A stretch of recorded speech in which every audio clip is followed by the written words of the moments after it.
బలిపీఠం దగ్గర ప్రార్థన జరుగుతుంది. ఆ ప్రార్థన కూడా యెహోవా పేరట, యెహోవా నామమున ప్రార్థన జరుగుతుంది. అంటే ఒక వ్యక్తి నామములు అంటే ఆయన యొక్క వ్యక్తిత్వానికి తగినట్లుగా, ఇన్ ప్యారలల్ విత్, అంటే ఆ వ్యక్తికి తగినట్లుగా ఈ బలి జరుగుతూ ఉన్నది. ఆయన వ్యక్తిత్వానికి, ఆయన పేరులో ప్రార్థన చేశారంటే ఆయన యొక్క వ్యక్తిత్వానికి తగినటువంటి ప్రార్థన.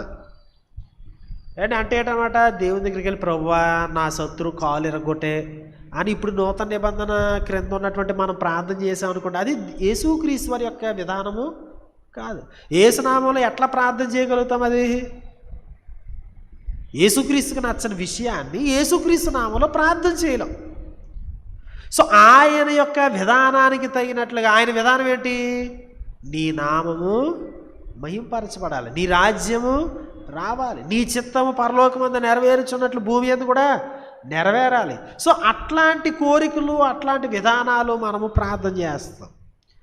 సో అబ్రహాము గారు యెహోవా నామమున ప్రార్థన చేస్తున్నాడంటే దాని అర్థం ఏంటంటే యెహోవా యొక్క వ్యక్తిత్వం ఆయనకి తెలిసినంతట్లో ఆయన నిత్య దేవుడు.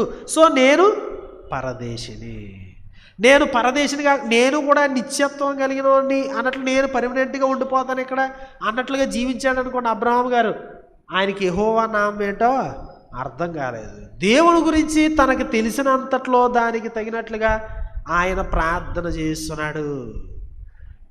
నామమున, దేవుని నామమున ప్రార్థన చేయాలంటే మరొకటి ఏంటంటే పబ్లిక్గా కమ్యూనిటేరియన్ వర్షిప్ చేయడం, అంటే కలిసి బహిరంగంగా ఆరాధించడానికి దీన్ని వాడారు బైబిల్ గ్రంథంలో ఈ పదాన్ని, యెహోవా నామమున ప్రార్థన చేయుట అనేది.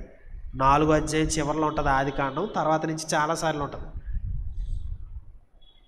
అంటే అబ్రహాము గారి యొక్క కుటుంబము, పనులు అందరూ కలిసి అక్కడ ఆరాధన దగ్గర ఉన్నారనమాట. అది ఆ ఆల్టర్ దగ్గర, ఆ వధాస్థలి దగ్గర ఉన్నారు.